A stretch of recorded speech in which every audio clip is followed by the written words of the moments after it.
कि बहादुरगढ़ में पिछले कुछ समय से लगातार सट्टे और जुए का कारोबार चल रहे हैं।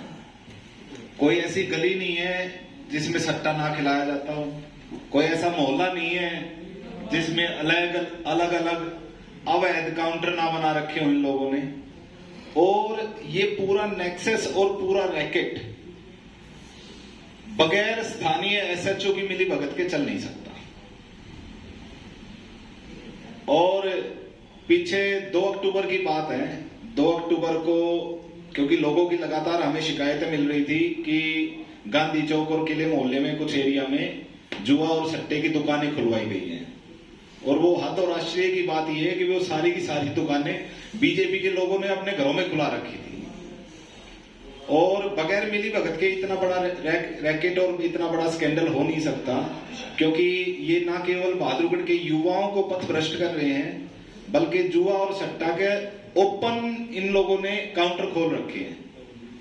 तो मैंने यहाँ पे स्थानीय एसएचओ हैं, शायद जय भगवान नाम है उनका, मैंने जय भगवान जी को फोन करके बोला, मैं कहा सर लोगों की लगातार हमारे को शिकायतें मिल रही हैं, आपसे निवेदन है गांधी चौक और किले मोहल्ले में 2 जगह रैकेट चल रहे हैं, इन जुआ घरों को बंद कराएं आप। तो स्थानीय एसएचओ ने बिल्कुल ऐसे अनजान बन के बोला कि शायद मेरी जानकारी में नहीं है, मैं करता हूं पता। तो हमें लगा कि शायद कार्रवाई होगी। तो थोड़ी देर में मेरे पास जिन लोगों ने सट्टे के कारोबार चला रखे हैं उनके फोन आने शुरू हो गए कि भाई साहब आपने एसएचओ साहब को कंप्लेंट की है और आपसे निवेदन है कृपया करके, हम बेरोजगार आदमी हैं, इस सट्टे के कारोबार को बंद मत कराओ। मैंने उनको कहा कि तुम तो अब बेरोजगार हो और तुम दुनिया को बेरोजगारी के गर्त में धकेल रहे हो, ये सट्टा जो चला रहे हो किसकी सह पे चला रहे हो। तो जिन लोगों ने हमें कंप्लेंट की थी वो सट्टे वाले उनके घर पे गए, उनको भी धमकी दी कि हमारी मंथली ऊपर तक जाती है। मैंने फिर एसएचओ साहब को कहा, मगर सर जो बात मेरी और आपकी हुई थी वो सट्टे वालों को कैसे पता चली कि मैंने आपको बोला बंद करवाने के लिए। तो ये बात है 2 तारीख की। तो मुझे लगा कि ये नेक्सस बहुत बड़ा है और हो सकता है इसमें मंथली ऊपर तक जाती हो। और मैंने एसएचओ साहब को कहा सर मैं इसकी शिकायत करूंगा, आपसे निवेदन है या तो इन सट्टा घरों को बंद कराओ, वरना मैं ये समझूंगा कि आपकी इसमें इन्वॉल्वमेंट है। तो मैंने 3 तारीख को स्थानीय एसपी महोदय के नाम लेटर लिखा और मैंने उनको कहा कि ये जो सट्टे के जो अड्डे बना रखे हैं वो न केवल सट्टा और जुआ खिलाते हैं, बल्कि वहां पे अफीम, चरस, गांजा, दुनिया भर का नशा बेचते हैं वो लोग। और बगैर मिली भगत के इतना बड़ा स्कैंडल जारी नहीं रखा जा सकता। मैंने एसएचओ साहब की कंप्लेंट भी की और ये बात है 3 तारीख की। और 3 तारीख को भी उन लोगों ने कार्रवाई नहीं की। फिर बात 4 तारीख की आ गई। 4 और 5 के बीच में उन्होंने एक साधारण युवक जो अपने घर से उस अड्डे के बाहर से निकल रहा था, उसकी कहा सुनी होगी, और उसने उनको इतना मार दिया कि वो स्थानीय हमारे ऑफिस में आया, वो लंगड़ा रहा था उस वक्त। हमने उस टाइम प्रेस कॉन्फ्रेंस की, हमने एसएचओ साहब से बात की और ऑफिस वहां पे भेजा उसको कि सर जिस अड्डे को बंद करने के लिए हम बोल रहे थे उन लोगों ने मार पिटाई की है। एक साधारण युवक है, शायद 25-30 साल के बीच की उम्र रही होगी उसकी। इसका कृपया करके इसकी एफआईआर दर्ज करके उनके खिलाफ आप कार्रवाई कीजिए। आपको सुनकर ताज्जुब और आश्चर्य होगा कि स्थानीय एसएचओ ने और उस लड़के पर दबाव बनाना शुरू कर दिया कि आप राजीनामा कर लो, इस चीज में कुछ नहीं रखा। तो फिर हमने बात की एसएचओ साहब से, मैं कहा सर ये कोई तरीका आपका ठीक नहीं है।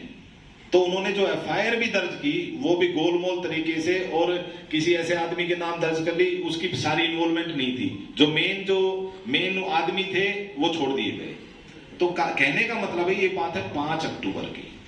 ऐसे होते होते 8 अक्टूबर आ गई। 8 अक्टूबर को उन्होंने हमारे खिलाफ एक छोटा सा मुकदमा दर्ज कर लिया। मैं स्थानीय एसएचओ के ऊपर सीधा साधा आरोप लगा रहा हूं कि खुलेआम बहादुरगढ़ में सट्टा आप लोग चला रहे हो, खुलेआम युवा को पथ भ्रष्ट कर रहे हो, अलग अलग जगह आपने काउंटर बना रखे हैं। एक सट्टे के काउंटर से लगभग 20 से 25 हजार रुपए मंथली ली जाती है। और अगर कोई आवाज उठाता है, अगर आपकी कोई शिकायत करता है तो आप उनके और उनके परिवार के खिलाफ नाजायज मुकदमे दर्ज करते हो। मेरी यही रिक्वेस्ट है, सरकार से रिक्वेस्ट है, क्योंकि एसएचओ साहब से तो उम्मीद हमारी बेमानी है, मुझे नहीं लगता वो लोग कार्रवाई करेंगे, क्योंकि वो लोग तो सट्टेबाजों से जो मंथली लेते हैं उसके हाथों बिके हुए हैं और लगातार क्राइम बढ़ रहा है, उस पर कोई ध्यान नहीं दिया जाता। लगातार खुलेआम रिश्वत मांगी जाती है। अगर आपको काउंटर लगाना है तो खुलेआम रेट फिक्स कर रखा है, 15,000 से 25,000 रुपए दो और कोई भी सट्टा खिलाओ, जुआ खिलाओ, नशा बेचो, दुनिया भर का नशा अवेलेबल बहादुरगढ़ में होता है। ये बगैर एसएचओ की मिलीभगत के हो नहीं सकता। मैं खुलेआम आरोप इसलिए लगा रहा हूं क्योंकि उन्होंने हमें भी इस तरह की बातें बताई कि भाई शिकायत तो आपके खिलाफ भी आई हुई है। तो मैंने उनको कहा, मैंने कहा आप हमें शामिल तफ्तीश करके बेशक कोई भी मुकदमा दर्ज करो, आप आजाद हो, कलम आपके हाथ में सरकार ने दे रखी है।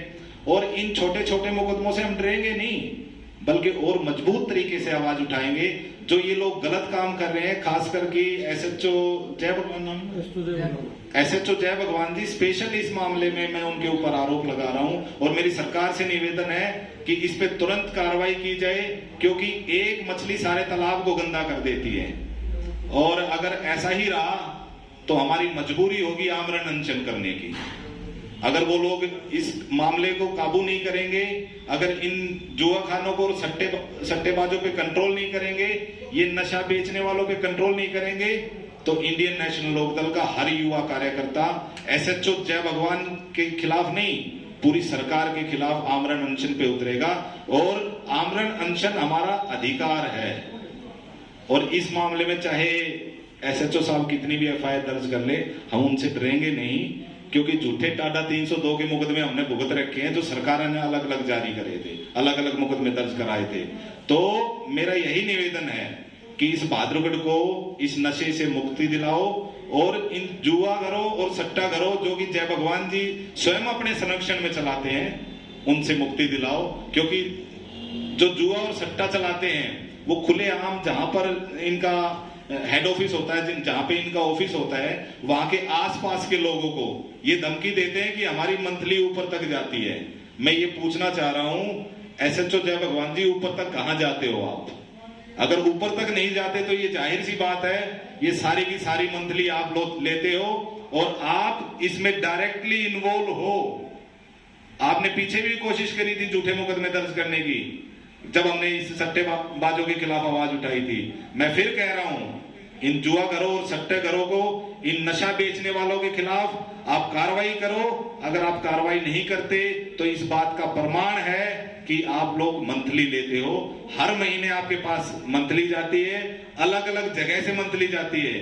समय आने पर एक एक बात बताई जाएगी, सारी जनता को भी बताएंगी और इसी की कंप्लेंट हमने ऊपर तक की है। जो जो मैंने आपको बात बताई है उसमें हमने न केवल सिर्फ बात बोली है, उसके प्रमाण भी दिए हैं।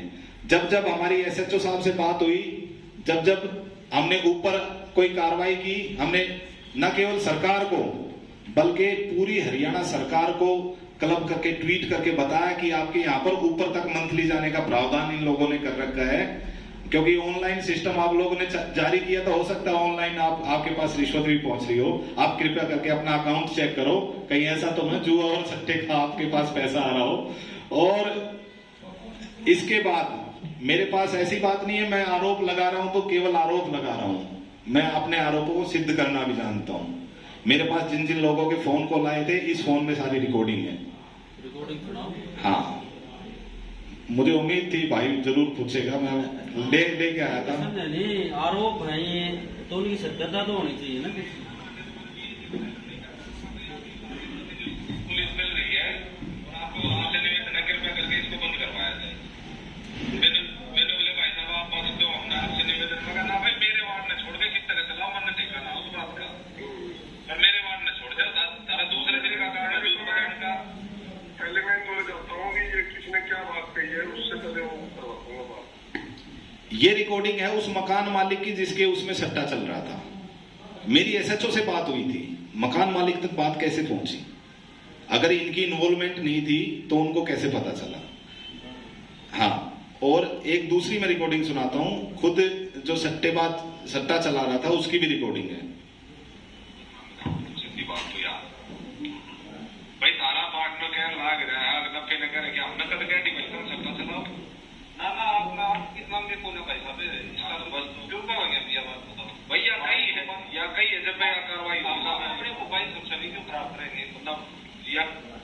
ये सट्टेबाज की रिकॉर्डिंग है। उन्होंने क्या किया, इन लोगों ने एक और सिस्टम बना रखा है, जो इनके खिलाफ कार्रवाई करता है पूरे समाज में उसका नाम लेने लग जाते हैं। इन्होंने खुलवा रखा है। तो मैंने उससे पूछा, मैं मगा भाई तू एक बात बता, तेरा खुलवा किसने रखा है? ये बोला भाई साहब मेरे को तो एसएचओ साहब ने बताया था, एसएचओ साहब ने कोई आदमी भेजा था, तो नाम भी ले रखा है बकायदा, और उस कर्मचारी की मैंने लिखित में शिकायत भी कर रखी है, जिसका नाम लिया है उसकी शिकायत भी कर रखी है, और शायद उस पर कुछ ना कुछ कार्रवाई भी हुई है अभी पीछे लेटेस्ट में। सस्पेंड हो गया, सस्पेंड हो गया। हाँ, तो कार्रवाई हुई है। तो मुझे नहीं लगता आदरणीय एसपी साहब ऐसे इंसान है कि वो सट्टे के मामले में कोई इन्वॉल्वमेंट रखते हैं। मुझे उम्मीद है आदरणीय पुलिस अधीक्षक महोदय इस मामले में कार्रवाई करेंगे, और आदरणीय मनोहर लाल जी को भी हमने लिखा है कि इन लोगों के खिलाफ ये बहुत बड़ा नेक्सस आप लोगों की सरकार में पनपा है, इनके खिलाफ कार्रवाई करो, क्योंकि युवाओं को भटका रहे हैं, और जैसे जैसे दिवाली नजदीक आएगी ये चलन और ज्यादा बढ़ेगा। हो सकता है आप भी आते जाते देखते होंगे, मेरे प्रेस वाले जितने भी साथी हैं, लेकिन आप भी इग्नोर कर देते हो कि आपको क्या। लेकिन अगर ऐसे ही इग्नोर सभी लोग करेंगे तो इस बहादुरगढ़ का ध्यान कौन रखेगा? तो हमारा मकसद है कि ये जो खराब माहौल स्थानीय एसएचओ ने यहाँ पे बनाया है उसको ठीक किया जाए। पास मैं उसको जानता भी नहीं था, उसने खुद बताया कि मैं वहां पे चलाता हूँ, और मैंने एसएचओ को कहा, मैं मगर सर जो बात मेरी और आपकी हुई थी वो उनको कैसे पता लगी? उससे मुझे आभास हुआ कि जरूर इनका कोई ना कोई कनेक्शन है, और इसलिए मैंने ये कार्रवाई की। और ये न केवल एक जगह हमने कंप्लेंट की है, ये 8 जगह कंप्लेंट की है। आदरणीय डीजीपी साहब को भी कंप्लेंट की है, आईजी साहब को भी कंप्लेंट की है, एसपी साहब को भी कंप्लेंट की है, होम मिनिस्ट्री में भी कंप्लेंट की है, गृह मंत्री को भी कंप्लेंट की है, मुख्यमंत्री को भी कंप्लेंट की है कि जो ये कार्रवाई चल रही है वो ठीक नहीं है, और आप लोग इस तरह के गैंगों को बंद करो ताकि क्राइम कम हो। शुरुआत में आपने कहा कि बीजेपी नेताओं के संरक्षण के लिए कौन बीजेपी नेता हो, कौन से बीजेपी नेता की दुकान में? देखिए कोई एक आदमी नहीं है, किसी एक का नाम लूंगा तो वो एक आदमी के साथ तो गैर व्यवहारी होगा। ये पुलिस पता करेगी, ये पुलिस जांच का विषय है, पुलिस पता करे और उनके खिलाफ कार्रवाई करे। मैं तो ओपन में कह रहा हूं, एसएचओ साहब अपने संरक्षण में सट्टेबाजारी चलाते हैं। एसएचओ साहब इन सारे जुआ घरों को चलाते हैं, नशे हर तरह का नशा बेचा जाता है बहादुरगढ़ में, वो बगैर मिलीभगत के नहीं बेचा जा सकता, और ये बहुत गंभीर विषय है। और कोई बहादुरगढ़ का आश्चर्य ये होता है, बहादुरगढ़ का कोई नेता इसके बारे में नहीं बोलता, किसी को नहीं पड़ी। तो कि आप बता रहे थे कि छोटी मोटी एफआईआर आपके खिलाफ की है, वो क्या मामला?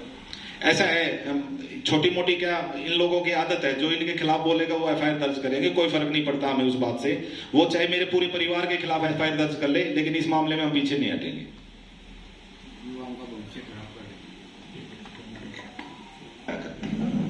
एसएचओ की गाड़ी मंथली लेने जा रही है, बात पर तो प्रवीण भाई कार्रवाई हुई ना, सबसे बड़ी।